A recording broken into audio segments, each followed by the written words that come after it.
l'or qui est le premier produit d'exportation. Mais nous,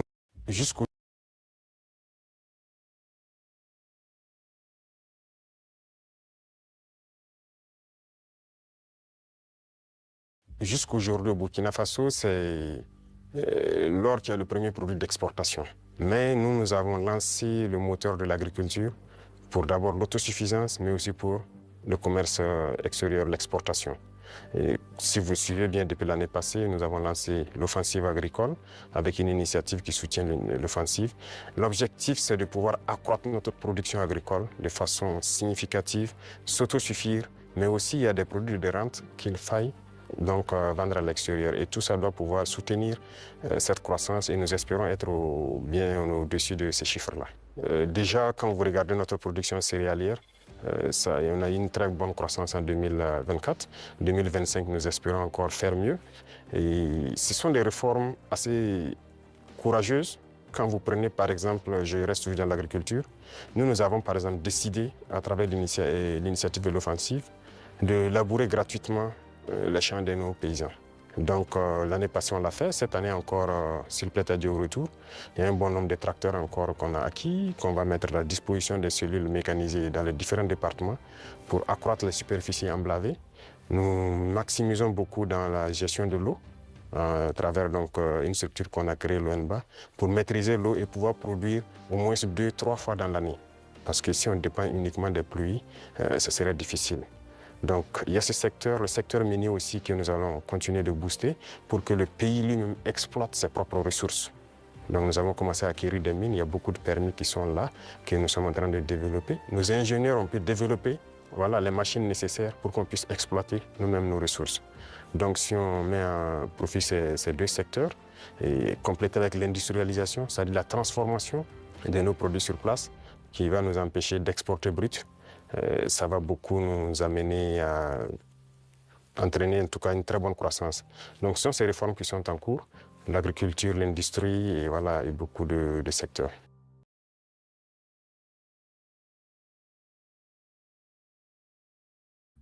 All right, welcome to This Month in Africa. Today we are talking about Burkina Faso's revolution under Traore, what Western media won't show you.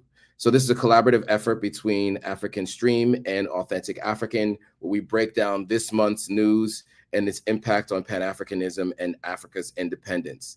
Today, we're delving into the impact that Ibrahim Traore has had on Burkina Faso. We're going to talk about historically what he's been up to and what he is currently doing. This is not what you're going to hear from the West. African Stream has done a great job reporting on it, and we're going to bring it all together in this live stream. So before we begin, let's start with introductions. I'll turn it over to my co-host before I introduce myself. Greetings. My name is Inem Richardson. I'm very excited to be here once again. I am a journalist with African Stream. I am also the president and co-founder of the Thomas Sankara Center for African Liberation and Unity, a revolutionary Pan-African political and ideological education center and library that's based in both Ouagadougou, the capital city of Burkina Faso, as well as Niamey in Niger.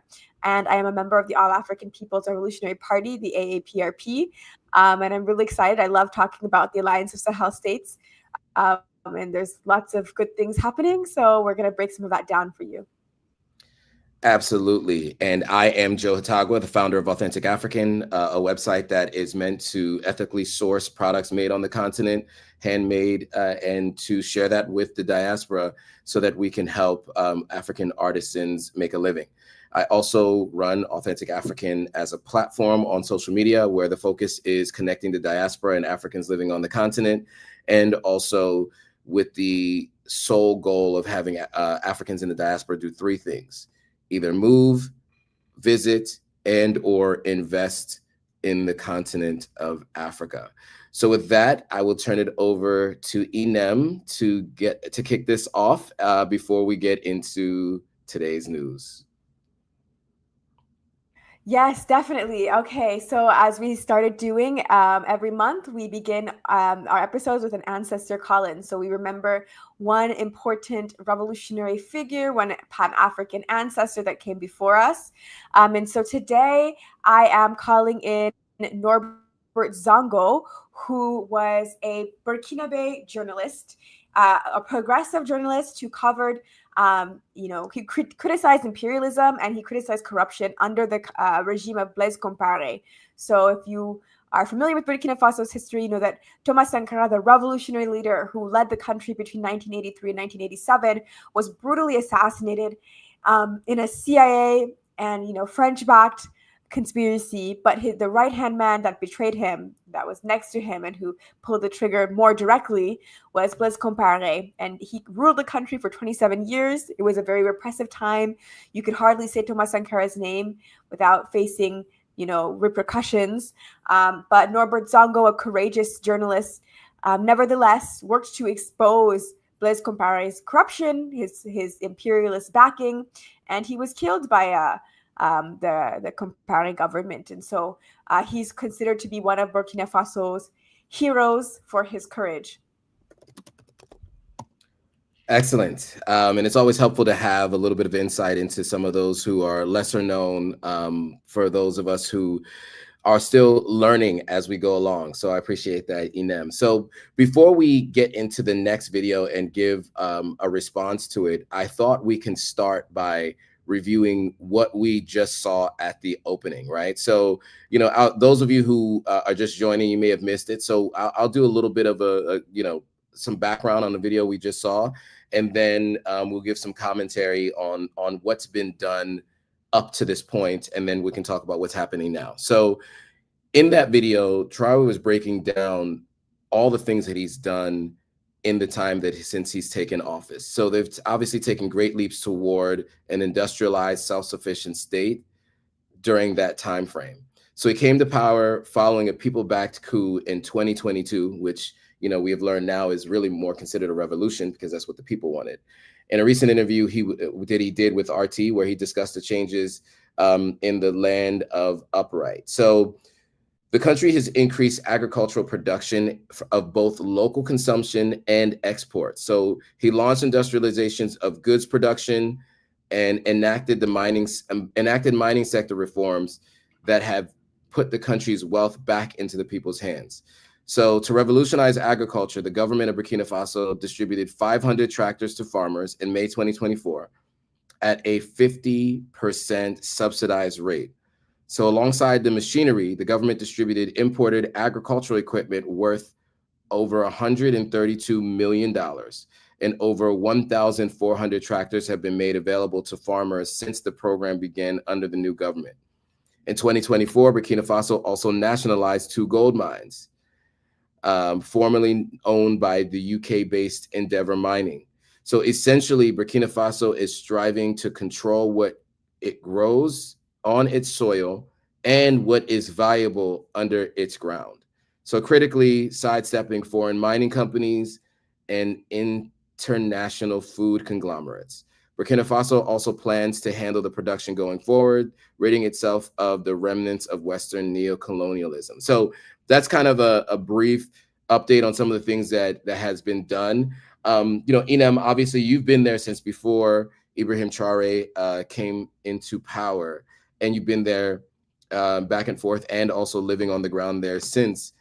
I'd love to hear some of your thoughts on what you've seen on the ground since he's come into power, and then also speak to some of these obviously large shifts that he's made in the country's agriculture and mining sectors. I mean, even just since this publication was put up by African Stream and the interview was given, there's been, again, even more progress made in terms of bringing in even more farming equipment as well as fishing equipment. I mean, this has been an ongoing thing. We've seen several waves now of bringing in these important, tools and technologies that will be used towards the goals of food sovereignty, self-sufficiency, and industrialization, which are really the cornerstones of Burkina Faso's revolution right now. So I do have some stats. This was on May 22nd, so not so long ago. The president of Burkina Faso, Traore, visited the city of Bobo Dioulasso, and he gifted the people of Bobo Dioulasso 70,000 tons of mineral fertilizer, 14,631 tons of organic manure, 935 floating cages. These are for, it's a fishing equipment. 1,102 power tillers for farming, 1,033 field motorbikes, 608 608 tractors, 150 multi-purpose shredders, 36 pickup trucks, 17 lorries, 10 sweet potato processing units, and all sorts of different, veterinary and crop protection sort of products. These are just a bunch of numbers. They sounds vague and abstract, but there's another video African Stream did where we showed the images of imagine you see thousands of motorbikes, you see 600 tractors. It's a lot. It really is. And so this is an ongoing thing, as I mentioned. It's hard to really cover everything that's happened because there's, it's been quite a bit in such a short amount of time. But to give an overview, everything to do with increasing production, agricultural production, specifically for local consumption, as opposed to just producing cash crops for export. That's been a major focus. So increase rice production, growing certain fruits that, typically haven't historically been necessarily associated with Burkina Faso. So things like, pineapples and things like this. There's a lot of diversifying sort of the agricultural sector. And then I don't want to give away stuff we're about to talk about as right now too, but there's other things also outside of the food industry and food sector. There is the mining waste refinery and the gold refinery. So the mining waste refinery is now operational, meaning that scraps that, would have probably been either discarded or sent elsewhere, they're now being used to produce gold bars within Burkina Faso. There's so much that's been going on. There's I've talked about last month, the Faso Mebo program. So there's this infrastructure and road work program. There's the Volunteers for the Defense of the Homeland, which are part of this program, but they're broader. So these are young people who are being trained to defend the country and protect the country from imperialist attack, because we have to have that framework anytime we talk about, the war, so-called war on terrorism, but really in the Sahel, we're very clear it's a war against imperialist forces. So we have young people in the thousands who are fighting on the front lines and getting military training, as well as patriotic political education as a part of that training. We have what we call the Waïa, or the Citizens Night Watch, La Veille Citoyenne, which are people who are voluntarily part of this mass network of thousands of people all across the country that are serving as the eyes and ears of the revolution. They come out every single night and every single roundabout across Ouagadougou, across Bobo Dioulasso, and in 2,000 cities and villages to serve as the eyes and the ears of the revolution. There's so much happening. These are just a little sprinkles of, pieces I can give you, and I'm not covering it all because there's a lot. There's stuff in terms of the production of more, what do you call it, the clothes that we wear, right. Increasing cotton production, but like Sankara did in his time, again, emphasizing that it's not just for export, but also that we can actually wear the fabrics and promoting that, and then even the military should be wearing locally produced uniforms. There's so much. So yeah, this is the best I can do in terms of giving a brief summary, but really I would say the cornerstones are anything to do with food sovereignty. That's a major goal. Industrialization, that's a major goal. And then security. But when we talk about security, security in a decolonized sense, in a protecting the country from imperialism type of sense. Absolutely. And I think that was really, really useful and helpful. You talked about like you said, the cornerstones in the economy. And, we talk about a ton African leaders who any aid that comes in or revenue that's generated from natural resources and or agricultural crop production generally goes into their pockets, right? And they build houses in the West, right? And so what we're seeing with Ibrahim Traore is exactly what we'd like to see with our other leaders on the continent, right? And also across, what we're seeing in the Sahel region in general is what we'd like to see with other leaders. You just mentioned all the different things that aren't really widely reported, and it's not even everything that he's been doing since coming into office. We're going to cover a couple of more stories and some more videos on some of the things that he has actually done. And so, yes, so Afuya is asking, is this live? This is live, yes. And we'll talk about, there's some other questions too about the U.S. delegation, and we'll get to some of those questions in a moment. We just want to make sure we give Ibrahim Traore his flowers and express all the things that he's actually been up to, because I don't know if there's enough of that being discussed in the level of detail that we're going into today. So I think you gave some very detailed notes on the numbers, right? The number of tractors brought in, number of bikes brought in, all of those things. I think those are really important to understand. And so if you guys missed any of that, just press rewind and go back and watch that again. But there was a number of things that were made, a number of points that were made. All right, so next we'll talk about the mausoleum that was unveiled in Burkina Faso. Because I do think that it's also important to honor our ancestors, as we do on this call. We do the call to the ancestors, right? And so in this case, we see that Ibrahim Traore has also been operating in the same way. And so, obviously, Captain Traore has actually created a mausoleum for Burkina Faso's revolutionary former president, Captain Thomas Sankara, who was unalived, unfortunately, in 1987. Obviously, he remains a towering presence in his home country, figuratively and now literally. So on the 27th of May, 2025, Ouagadougou unveiled its new Thomas Sankara mausoleum, designed by acclaimed Burkinabe architect Francis Ezekeri. The 87-meter tall structure is a bold statement on African self-reliance, unity, and resilience. The 14-hectare site includes the building which Sankara drew his last breath.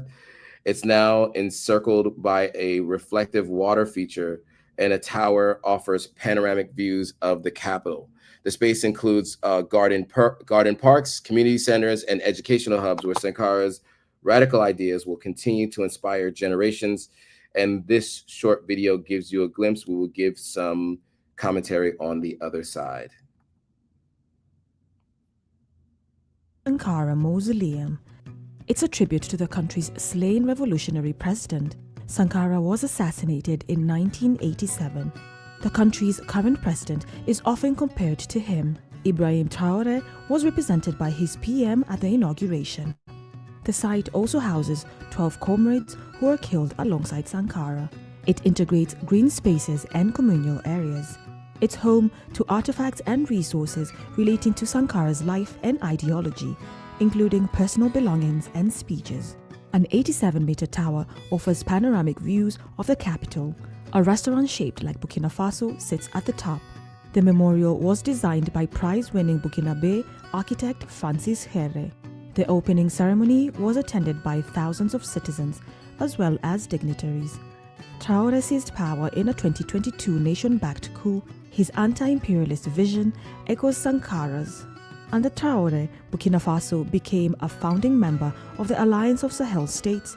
The bloc also includes Mali and Niger. The trio hope to create a unified Pan-African federal state.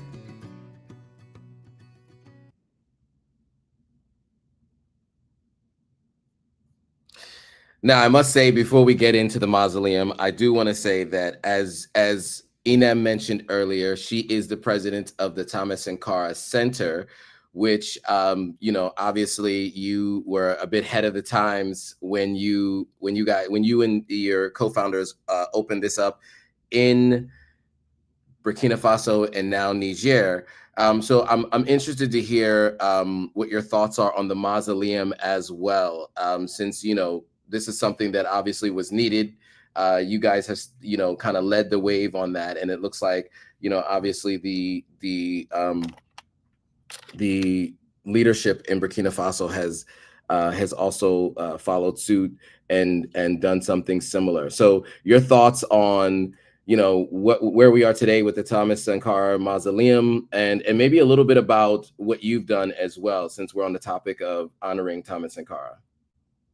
Sure, definitely. So I'll say, the Thomas Sankara Mausoleum is a project of the Thomas Sankara Memorial, which is an institution that we have a great relationship with as the Thomas Sankara Center. We collaborate with them all the time. We work together closely, and many of our comrades are members of the Thomas Sankara Center, attended this inauguration of the mausoleum. They were there on the day of its opening, and, right afterwards, we hosted the director of the mausoleum at our center to do to speak kind of on a panel with the community. So we have a great relationship with them, and I think this is also reflective of the fact that this really is a government that is trying its absolute hardest to follow in the Sankara footsteps, like that path that he laid out. And the mausoleum is like one example, and it's been a long time in the making. So, previous governments, mostly Roch Kaboré, not so much Blaise Compaoré, but Roch Kaboré, who was there prior to Traore, like basically announced that he would work on the mausoleum. It would happen one day, but it never really came to fruition. It was like this project that was sitting there, kind of not entirely inactive and not entirely moving forward either. And so Traore, when he comes to power, he takes it very, very seriously. And he's like, you know what, we're doing it. Burkina Faso's leading architect, who's actually one of Africa's leading architects, Francis Carré, he was the one who designed this the building. It's a beautiful building, and it's like still just the beginning. They're going to keep building it, more and more until it's like this large tower. But yeah, so I mean, it's a really important project, and like I said, the Thomas Sankara Center works closely with them. We do political education work, and so we are a Pan-African lending library. We have books that include like Thomas Sankara's speech collections. We have books by Ahmed Sékou Touré, Kwame Nkrumah, Frantz Fanon. And then we do events where we talk about and educate the public about Sankara. So to give you an idea, we recently celebrated African Liberation Day. So we had in Burkina Faso, we had film screenings in different communities of the film Capitaine Thomas Sankara, or Captain Thomas Sankara in English. And we brought those to different communities in the city.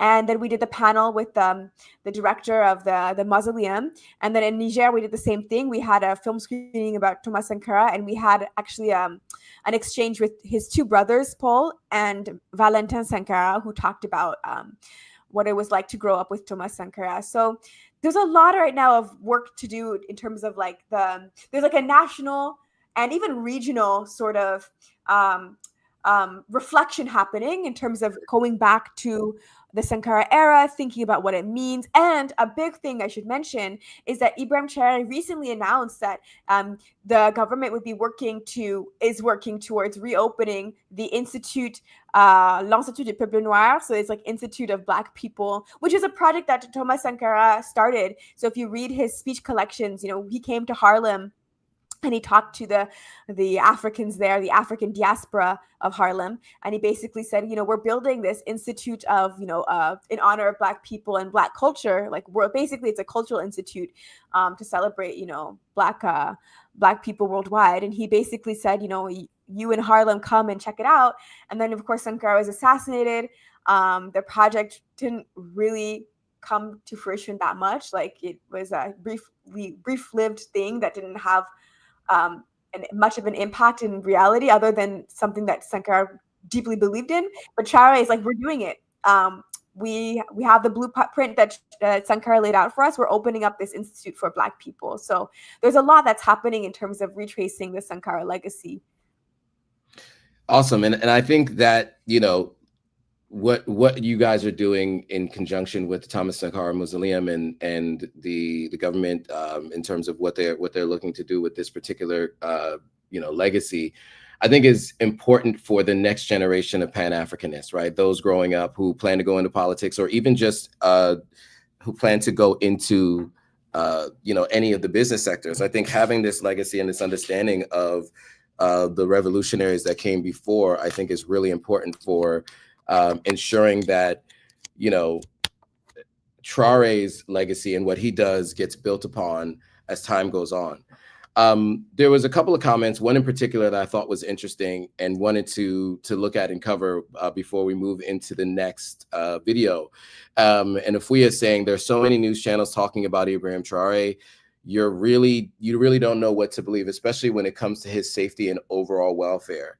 And I'll just say something really quickly, and I'll turn it over to you, Inem. But I think the part of the reason why we decided to, when we decided to come back with this month in Africa as opposed to this week in Africa, when we came back, we wanted to focus on the misinformation around what's happening in the AES.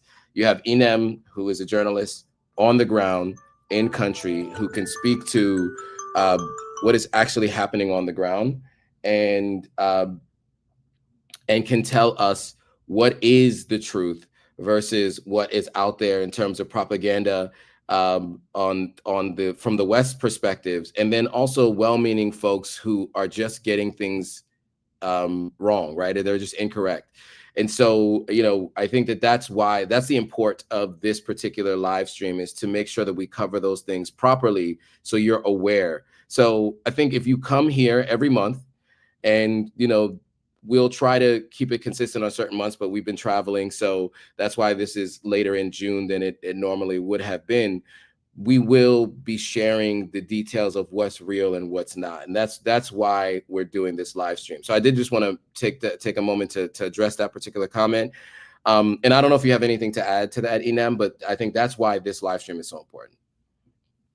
I think you've more or less said it all. I completely agree. There is a lot of misinformation.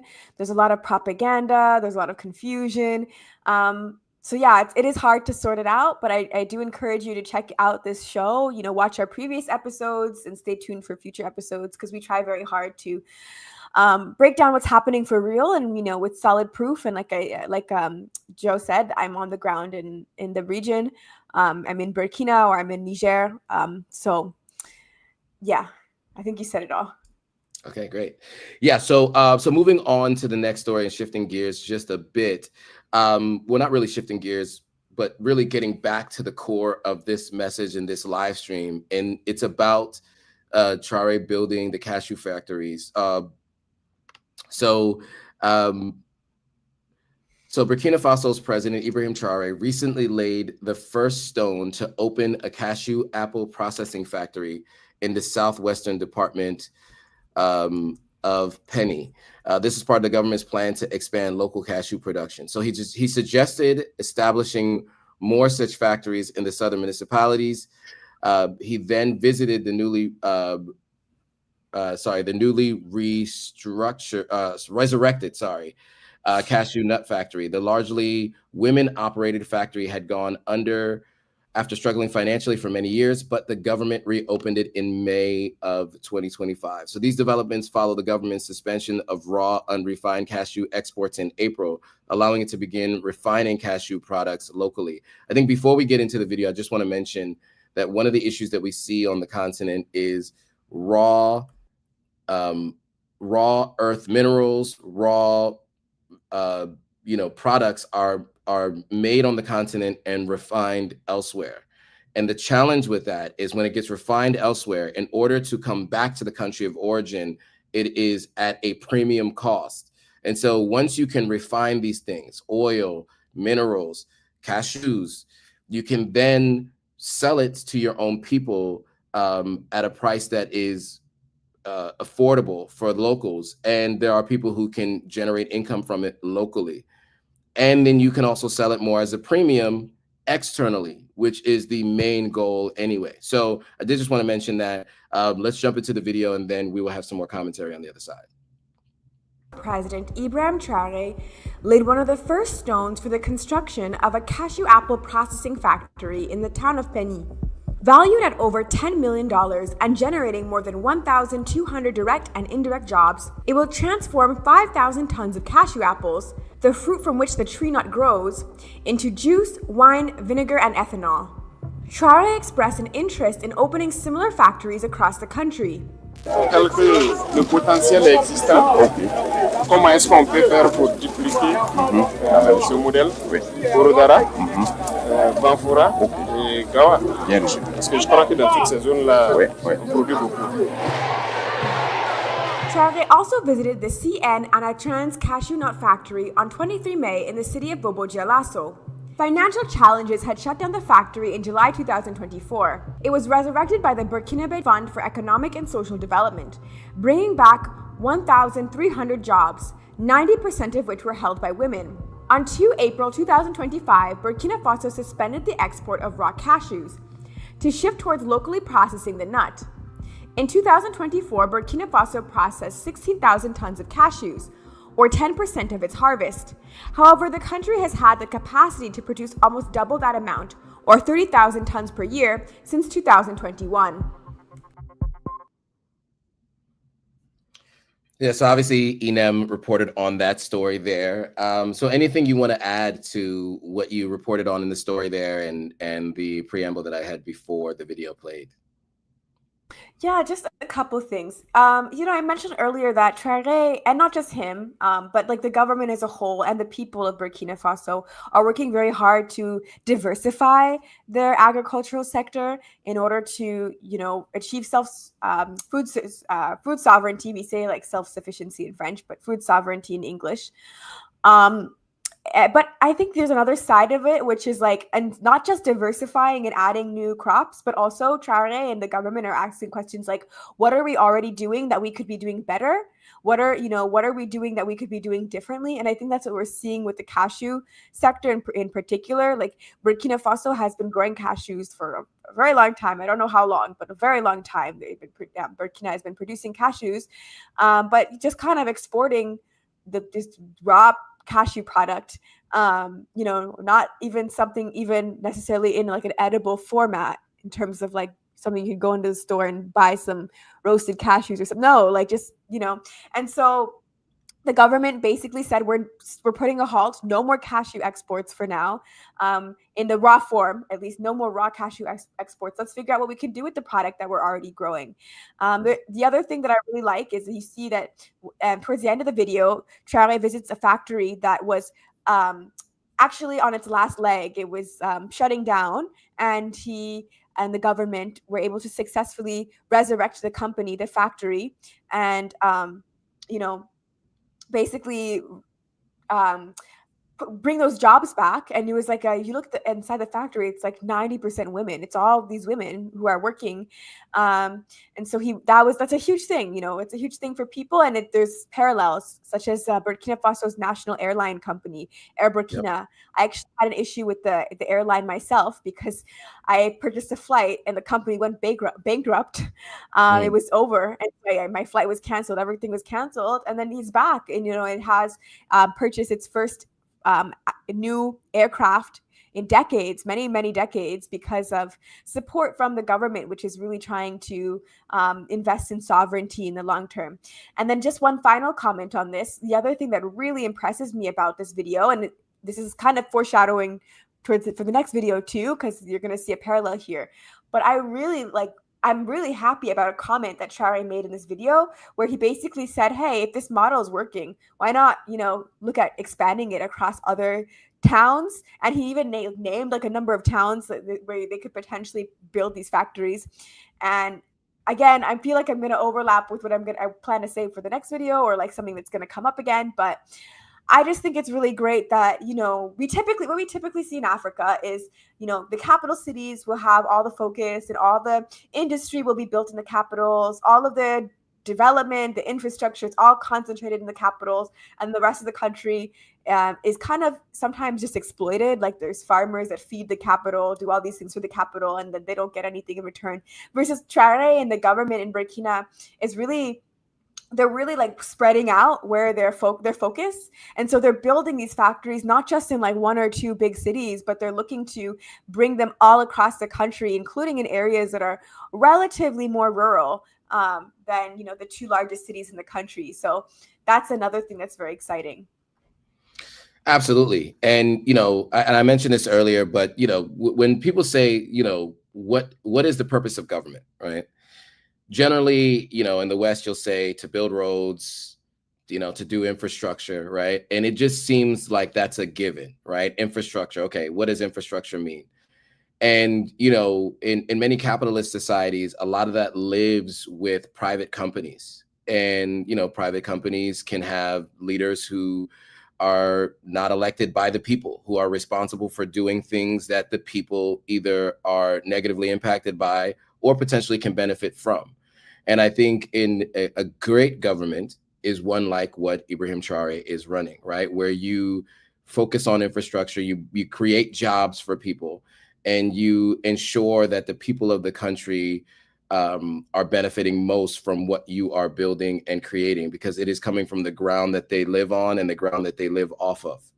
And so I think it's just really important to see how the rhetoric is coming to fruition, right? He said a lot of things that he wanted to do as he was coming into power, and he's literally checking off everything on that list. And you guys were watching it happen in real time. I think at some point in time, we'll look back on all the work that he's done and see it as a model for what other folks can be doing. So I don't know if there was any specific comments or questions that you wanted to cover, Inem. I know that there was a couple of, there's a lot of comments, so we appreciate all of you for engaging as much as you have. We can't get to everyone and all of the comments, but there may be a few here that we can respond to. I don't know if there's anything you want to respond to now, or do we want to wait till after the next story? There's a couple that we can maybe touch on, or I can touch on quickly. Sure. There was a question about, well, actually this one, actually I was going to pull it up, but now that I think about it, we're going to touch on something similar later. So actually let's hold off on that one because I think it might fit in somewhere else.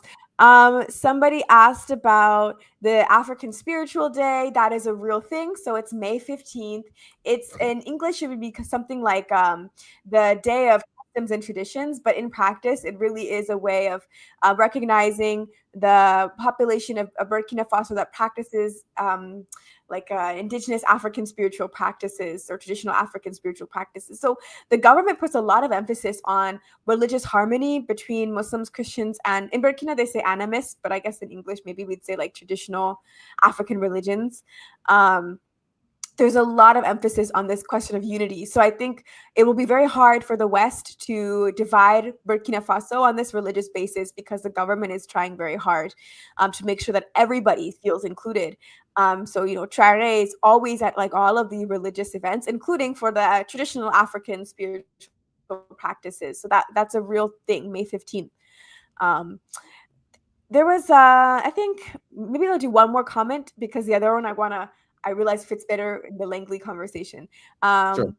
There was somebody who had a criticism, and I do want to address it, actually, talking about Norbert Zongo, but I wouldn't talk about this particular journalist that was arrested in Burkina Faso. And I just want to give some food for thought and for some context here. And I think it is fair to address this, because this is one of the main sort of hit pieces against Burkina Faso in the Western press right now. It's like they're trying very hard to do this freedom of speech, freedom of expression type of thing. I'm a journalist and I live in Burkina Faso, and I just want us to be very honest about something. First of all, I don't think that there is any country on the planet Earth where, at least I haven't come across one, you tell me if I'm wrong, where you can absolutely say anything you want to with zero consequence, and there's like 100% freedom of speech, zero repercussions. You can literally just go up and say whatever you want. I don't think it exists. Personally, I have never seen it. Right. I think people are very unfair when they accuse Burkina Faso and also Mali and Niger of this sort of lack of freedom of expression thing, because, for one, these are countries in war. The United States doesn't have freedom of expression, but what's its excuse? Because it's, the world's leading imperialist power. It kicked African Stream off of like every social media platform based off of a statement that it made without any proof.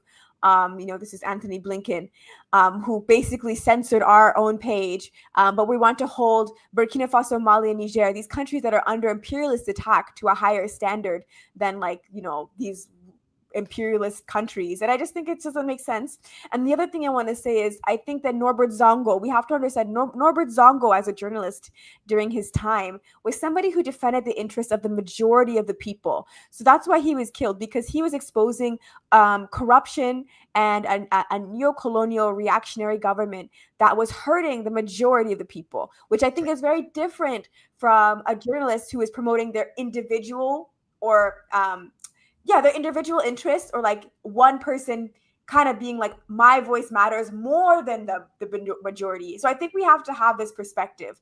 I think if you're defending the majority of the people, you're with the people, then, there's no issue. But I think if you're like, I'm willing to destabilize the revolution for my individual personal gain, then you'll probably face consequences for that. It's about the collective over the individual. And so anyways, that's what I have to say about that. I think there's one more comment that after the Langley piece, we should maybe look at.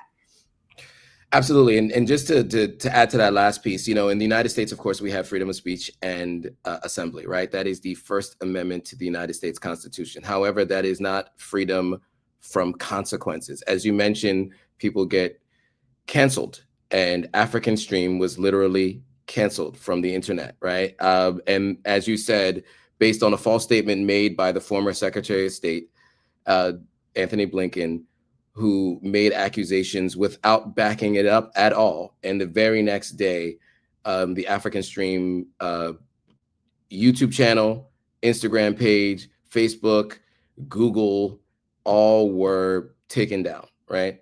And so, again, as you mentioned, you cannot hold Burkina Faso to a higher standard than you hold the West to.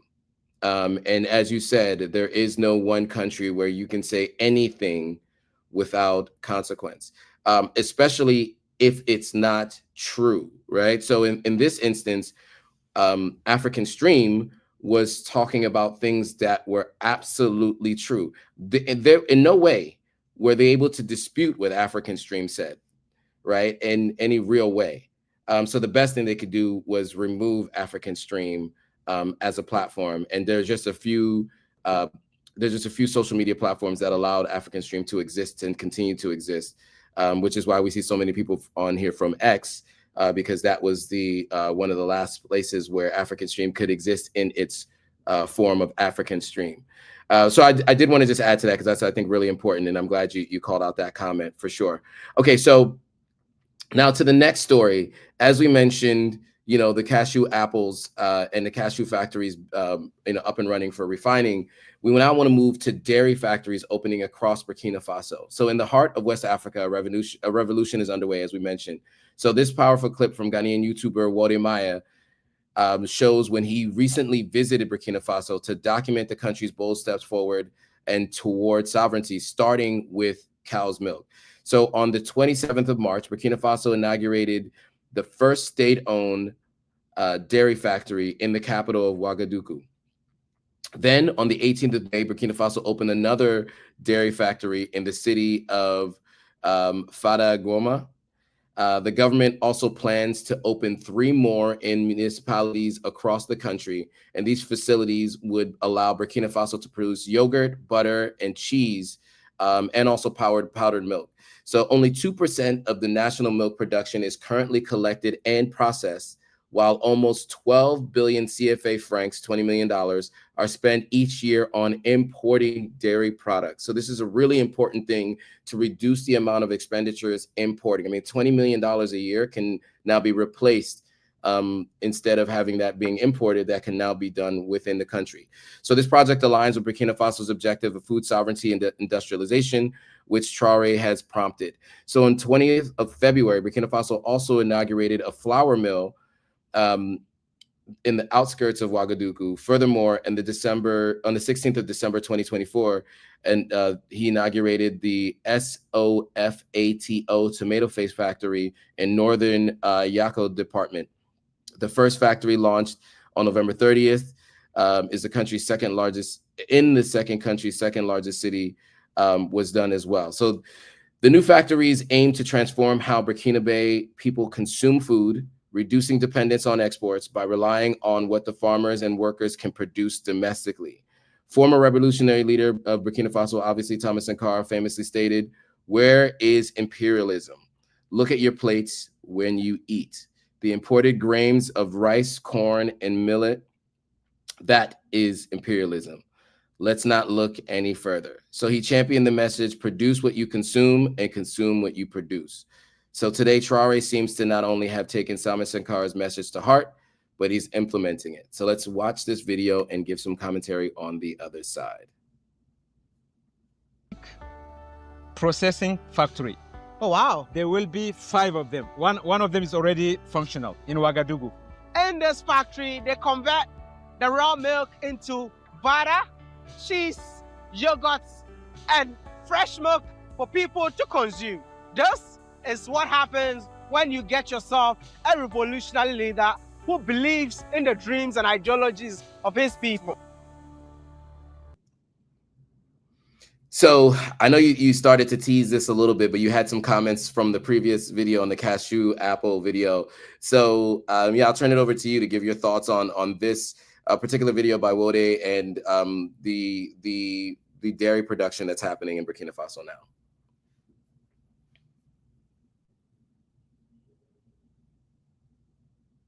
Yeah, I mean, so this video was filmed likely the last week of April. It seems like that was when Wodemaya was in Burkina Faso. I might be getting my dates slightly wrong, but he was there like pretty recently, you know, probably like a month or so ago.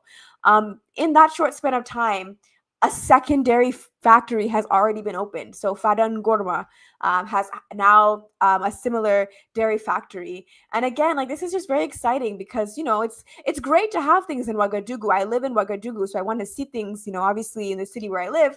But it's amazing that even places that are not necessarily these like big cities or these capital cities are also getting this sort of this attention from the government. They're getting these jobs that are spread out across different regions. And, you know, they're seeing this like industrialization project is really happening countrywide. And so like was said in the video, there's plans for 5 of these dairy factories. And, you know, most of them are not going to be in big cities. You know, most of them are actually going to be more in like towns or in villages. And so it's really, really good. I mean, this is what I said last time, but I don't think this is a typical thing that most African leaders tend to do. Whenever there's any opportunity for industrialization, we tend to see it hyper-focused just on the capital. But we're really seeing this like widespread national uplift and economic transformation. So yeah, I mean, this is kind of the gist of what I said, but I want to reemphasize it that it, you know, you can go to different parts of Burkina Faso and see transformations happening everywhere. I think that's really powerful.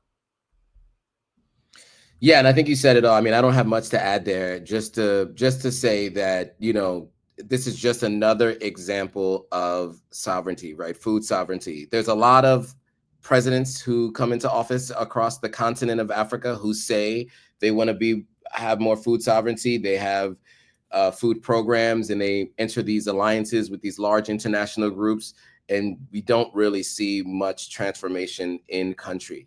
And that's because a lot of the funding that comes into those countries go into the pockets of those leaders. And so we see here that the money that the government has is going directly into infrastructure development, creating jobs, training people, and changing the future of the country. I do also want to mention that what people don't talk about a lot is jobs create dignity.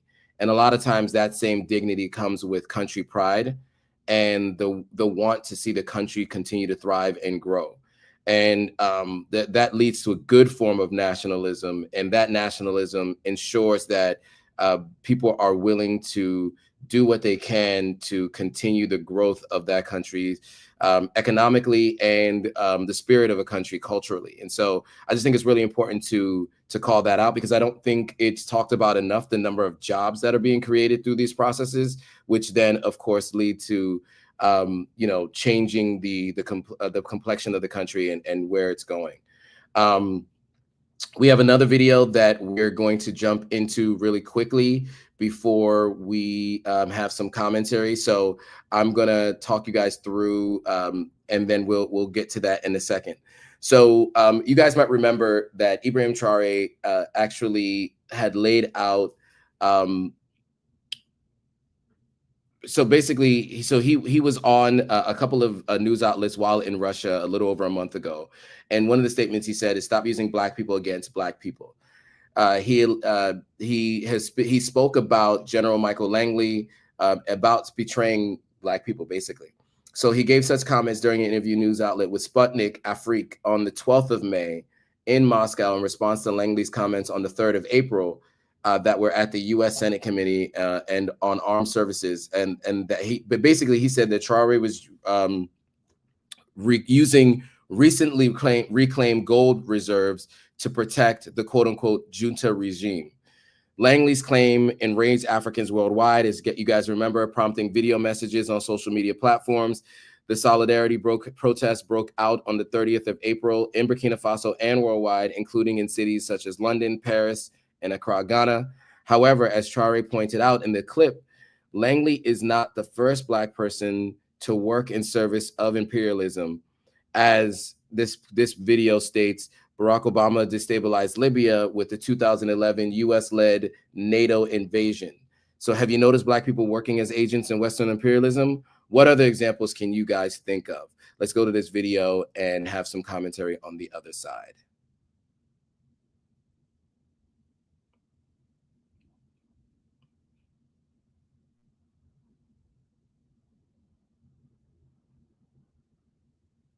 I think there's a bit of a delay, but that'll happen in a second.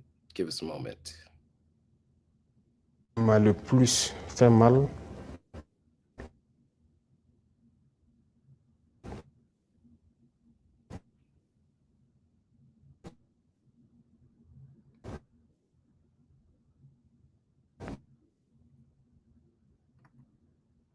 Pas parce qu'il est général ou parce que c'est un Américain. Et ça fait très mal. Voilà, c'est très dangereux. On a encore un noir. Et je souhaite peut-être qu'il fasse un mea culpa. Il a parlé de l'or du Burkina qui sert à ce que nous on utilise pour se protéger et tout. D'abord, c'est l'or du Burkina, c'est pas son or. Ça, c'est la première des choses. En quoi ça le regarde? Ça le regarde, il faut que ça s'arrête maintenant. La race noire ne doit pas être utilisée pour combattre les noirs. Ils peuvent le regretter, par plusieurs canaux, ils essaient de se rattraper. Mais non, ça a été dit publiquement, il faut se rattraper publiquement. Africain a compris, la jeunesse noire dans le monde entier a compris. Cette manipulation ne passe plus.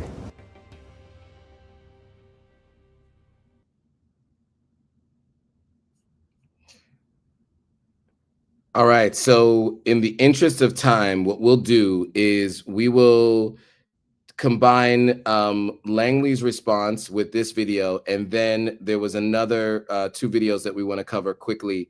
Inem has to get to the airport so that she could fly back to Burkina Faso. So we want to make sure that we give you guys the videos, but we also need to, you know, be respective of Inem's time. So what we'll do is we'll get into Langley's response, and then we'll give a response to that, and then 2 more videos, and then a response to that as well.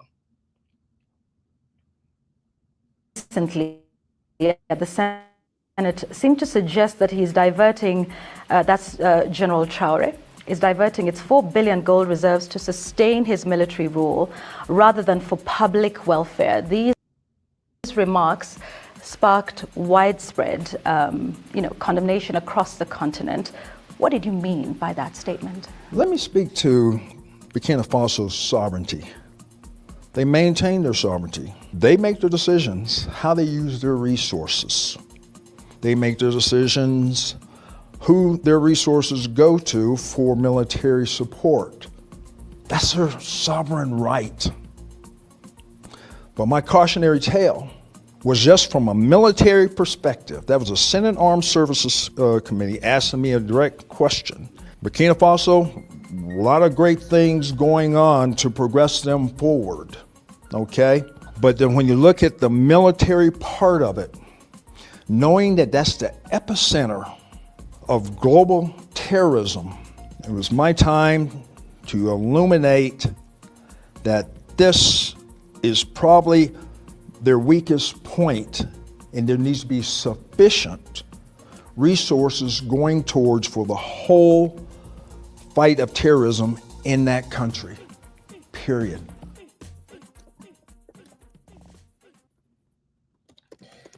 So what are your thoughts on what Langley said in this interview? I mean, obviously this is a clip from the interview. It was a little bit longer than this. There was a lot of questions asked and it's been going viral. I clipped it and put it on Authentic African. I've seen other people clipping it. Your thoughts to what Langley said here in terms of the terrorism, because that's been his excuse. And he mentioned that they're allowed to have their sovereignty. They're not going to put any boots on the ground. There's a lot more that he said in this interview, but I'd love to get your thoughts. So two things. First of all, I loved President Ibrahim Traore's response to Langley to begin with. I don't know. It's just like he's definitely picking up a more and more sort of like Black power type of rhetoric. I don't know. I feel like the way he speaks now, there's a Pan-African consciousness there. And there's kind of like a, we say that Black power, Pan-Africanism is the highest stage of Black power. Anyways, I think Traore really is, he's clear about, who his folks are and what he expects from our people, and also how we're used against one another. I don't know. I really have been feeling like there's some sort of like a militancy that's even growing further and further, like stronger and stronger in his latest interviews. As for Langley, I mean, it's just ridiculous. I mean, what a load of I don't know if I can say that, but I can't. Here's the thing. He's saying that, okay, my critique of Traore is a military critique. Not one time when you were actually asked about Burkina Faso at that hearing did you even mention a military threat. So you're talking about something that has nothing to do with your actual response. The question that was posed to him, the original question was very clear. It was basically like, is China's Belt and Road Initiative, which is a trade initiative China's developing, is it like fueling corruption in Africa? And he's like, yes, in Burkina Faso. So I don't know. I mean, him trying to act like actually, my concern was about like the growing threat of insecurity the whole time, like in terms of like terrorist operations. Where's the connection? I mean, my goodness, it has nothing to do. That has nothing to do with what you were talking about. I mean. Right. You're completely just making something up on the spot as an excuse, but it has nothing. That's not what you said at all. I mean, there wasn't even like 1% of what he originally said in his statement that has any relevance to what he's claiming his concern is now. So clearly there's a lot of hypocrisy. I actually think it would have probably been more respectable if he would have had like stood with his 2 feet, on the ground firmly and said, this is what I said and what I meant, and I mean it. But now he just seems like, first of all, he is disingenuous. He seems like a coward. I don't know what if he regrets it, he should say he regrets it and apologizes, but he doesn't regret it. He's kind of like, I don't know. I just think he's cowardly then. But anyways, his rhetoric, the first time around was great for Traore. It led to an international spark of solidarity with Burkina Faso. So if anything, keep talking, Langley, don't walk back on it. Go double down, because it seems to only make things stronger in terms of the respect and the defense and protection of Burkina Faso and Traore as the leader. Yeah, absolutely. And, to that point, obviously, Traore mentioned the terrorists in the region and his discussion of the terrorists in the region and his quote unquote concerns about the growth of these terrorist groups. And so I think Traore actually did a great job of expressing who is backing and funding these terrorist groups. And not only Burkina Faso, but Niger has also had some statements on this. So let me quickly just talk about how this has been looked at from the Sahel perspective, and then we'll watch 2 videos and give some commentary on the other side. So in terms of how it's been described, it's not terrorism, it's imperialism. All of the imperialist countries finance these fighters. So we're talking about these threats to what's happening in the Sahel region with these Western-backed individuals that operate as terrorist groups. So these are the words of Burkina Faso President Ibrahim Traore during an interview when he said it's not terrorism, it's imperialism. During that interview with RT, This is not the first time that an official from Africa's Sahel region has accused Western or Western allied countries of aiding terrorists. In 2022, Mali's prime minister said France had provided arms, ammunition, and intelligence to terrorist organizations that it claimed to be fighting during its now dissolved operation, essentially a French military occupation of Mali. Shortly thereafter, Mali's Minister of Foreign Affairs submitted a letter to the United Nations stating that France illegally violated Mali's airspace to gather information for quote-unquote terrorist groups, in addition to supplying them with weapons. And then we'll speak just quickly about Niger's president, who said that France is intertwined with terrorists. Just a few days before the 83rd birthday of former Libyan leader Muammar Gaddafi, on the 31st of May clip, Nigerian President Tiani came forward once again to accuse imperialist powers of destabilizing his country. This time, he zoomed in on the role of France, the United States and European Union, and NATO, especially the part in supporting what he says, supporting terrorism within the Sahel region. He specifically criticized NATO for its 2011 invasion and destruction of Libya, which led to NATO-backed rebels who unalived Gaddafi in a very gruesome way. Upon Gaddafi's assassination, violent militias gained access to Libyan weapons. They flooded the Sahel with those arms, enabling Al-Qaeda and other Islamic groups to seize multiple territories in northern Mali. So for the next several years, various terrorist organizations would continue to reap chaos in Mali and neighboring Burkina Faso. I will leave it there on the commentary for now. Let's get into these two videos and give some commentary on the other side.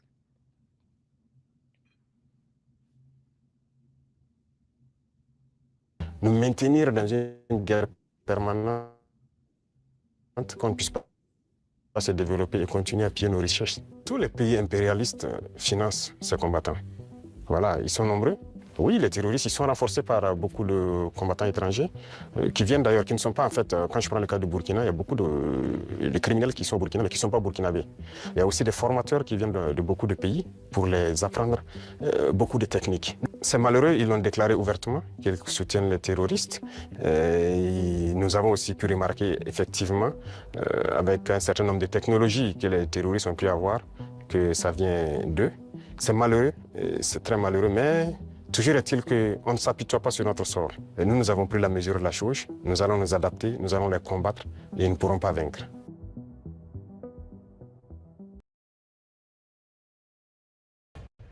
Et nous savons quels sont les acteurs, nous savons ce qui s'est passé en Libye et nous savons quels sont les acteurs qui étaient derrière ce qui s'est passé en Libye et quelles sont les conséquences de cette intervention face à laquelle, malheureusement, nos pays africains n'ont pas eu le courage d'élever la voix.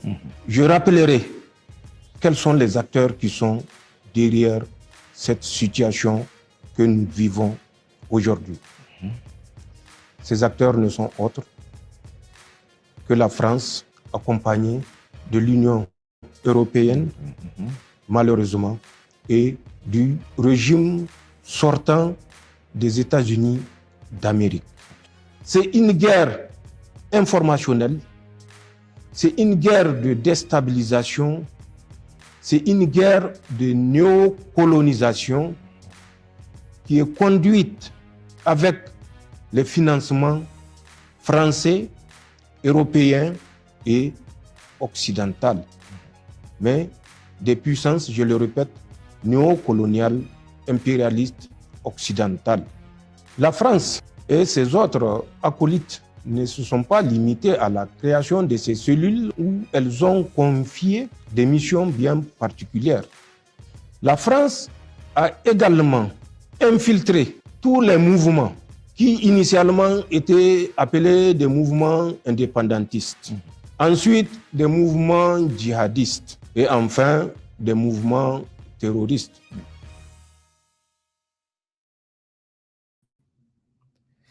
So in those two videos, we heard from Ibrahim Traore and Tiani just both speaking in very plain terms as to who they believe is behind what is going on with these terrorist groups.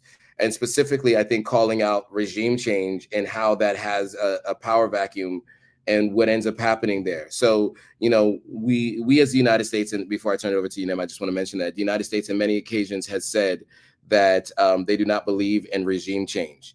And that has been the theory and practice of the United States government. They do not believe in regime change. But when they do operate with regime change, you see that it opens up a power vacuum for terrorists, and that leads to destabilization in the region. And that's what we're seeing in the Sahel. So I want to turn it over to you, Inem, to maybe speak to that a bit before we close this live stream out. Yes, I mean, this is just so important. And I realize, like, so within the Sahel, people have a very broad understanding and there's a general consensus in terms of who is funding and backing these terrorist organizations. It's a common question that has been posed for a couple years now in terms of how are these terrorist groups getting their arms. They're so well armed.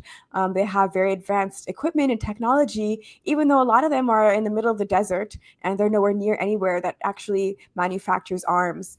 And now we have all three leaders of the AES countries, all three Sahelian, the Alliance of Sahel State countries leaders have come forward to say explicitly that imperialist forces are backing and arming these terrorist organizations. So Mali was the first, as you said, in 2022 to come forward at the level of the United Nations and basically say that we have proof that France is violating our airspace, basically illegally operating, aircraft over Mali in order to use that to get information, to give that intelligence, that information to the terrorist organizations that they claim to have previously fought against, as well as to use that to supply terrorist organizations with equipment.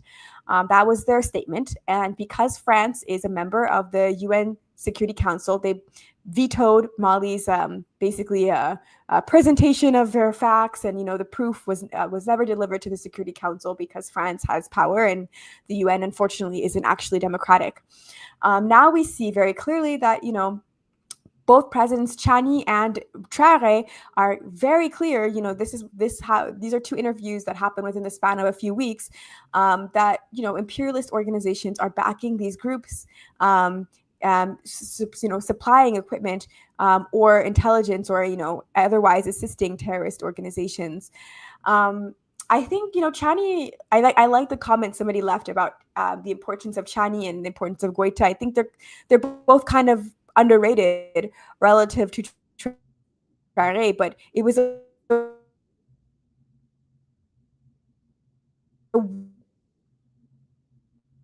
wonderful interview that Chani gave. It was a couple hours long, and it was on Saturday the 31st of May, and he just broke it down.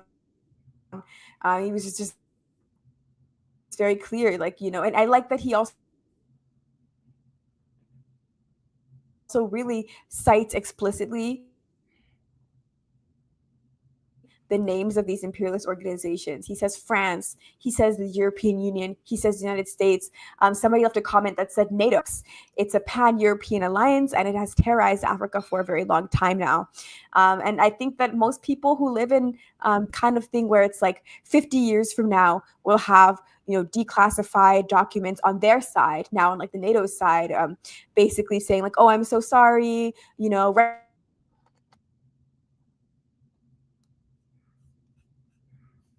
I think we're going to see this kind of thing where we have like these fakes. Oh, I'm so sorry. That's going to come out in like 50 years. But like, listen to us now in 2025, as we're telling you that this is real and that they're saying that they have evidence that, this is what's going on. Alliance of Sahel states, a lot of people just don't know how this operates and where these terrorists are coming from. And just one last thing, because I know we are kind of short on time, but back in the day, the United States used to fund death squads across Central America, places like Nicaragua, Guatemala, El Salvador. And this is a similar thing. It's a similar type of thing that's happening right now.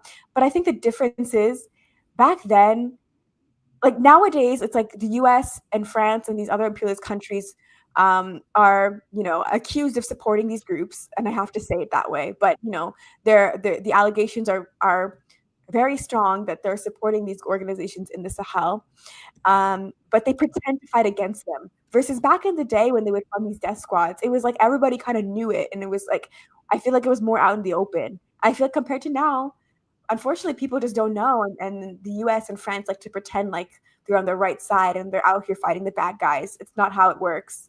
It's really not how things have happened over the last almost like 2.5 decades now of the so-called war on terror. I'll stop here.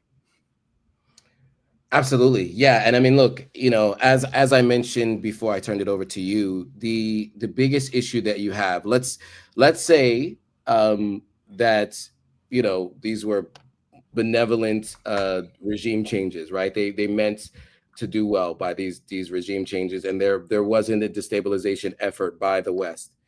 Just the fact of changing regimes with the knowledge that you have, for example, a regime change in Germany. The United States has had military in Germany and has been helping to try to help Germany recover since World War II. When it comes to regime change in Iraq, in Libya, in all the countries where you've seen the United States openly push for regime change, you see what happens in those countries. So why do we continue to see the United States doing what they're doing? You know, obviously, you know, as I mentioned, that this is not necessarily, according to the leaders in AES, it's not benevolent, right? And this is purposeful. So I think, you know, we'll continue to report on these stories, continue to give you updates of what Ibrahim Traore has been up to. Inem has to go. So any final words before we close out this live stream?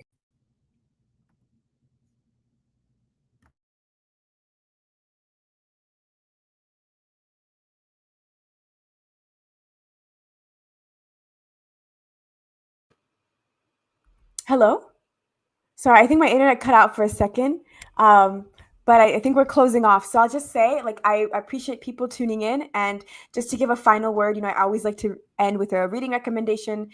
So this week I'm recommending, this is actually, I think the first time I'm recommending a book that isn't necessarily explicitly Pan-African, but Africans need to be reading this.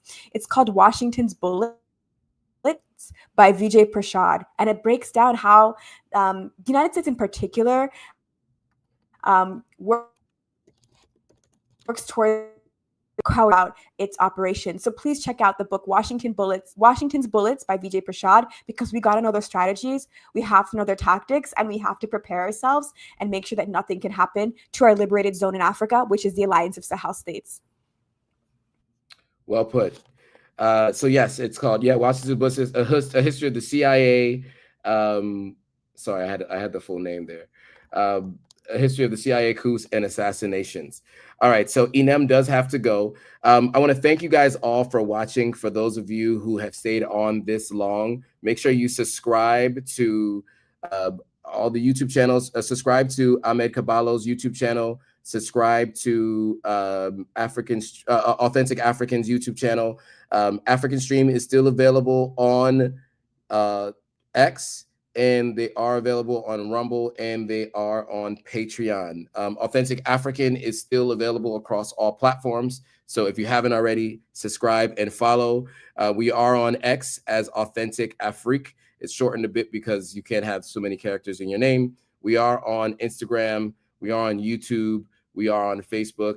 And we are on TikTok. So make sure you follow and subscribe, cross-pollinate across all platforms. We do go live weekly as Authentic African, and we cover the news of the day on the continent of Africa every single week for those of you who are interested in the news. So we will cover that weekly. Then Inem and I will be back monthly to go over deep dives into particular stories. As you saw today, it was Ibrahim Traore and his effect and impact on Burkina Faso. In the future, we will cover other topics, but we will always be sure to give you guys an update on what's happening on the ground in the AES, because as I mentioned before, Inem is on the ground there, and she will be landing there in a couple of hours. She was out of the country for a while, but for a couple weeks, but she's actually heading back to where she lives in Burkina Faso and in between Burkina Faso and Niger. So just stay tuned. Weekly, again, we have news on the continent of Africa. Monthly, we will do the deep dives like we've done today. I also go live on Mondays about what life has been like for me on the continent. I just came back from about a month in West Africa. I was in Ghana and Sierra Leone, and I will be continuing to go back often, so you'll be able to hear what's happening in other parts of West Africa. And I also will continue to interview people who are developing and building on the continent of Africa. So stay tuned for all of that. So again, follow Authentic African across all platforms. And if you're watching from Authentic African side, make sure you follow African Stream across all platforms. With that, I think we will bring this thing to a close. I want to thank you all again for watching. Stay tuned. We will be back next week for This Week in Africa. I will go live again and pertaining to some things happening around the continent of Africa. And check out some of our previous live streams and videos if you want to get brought up to date on what's happening. With that, guys, I want to thank you all for watching. We'll see you guys all in the next video. Bye.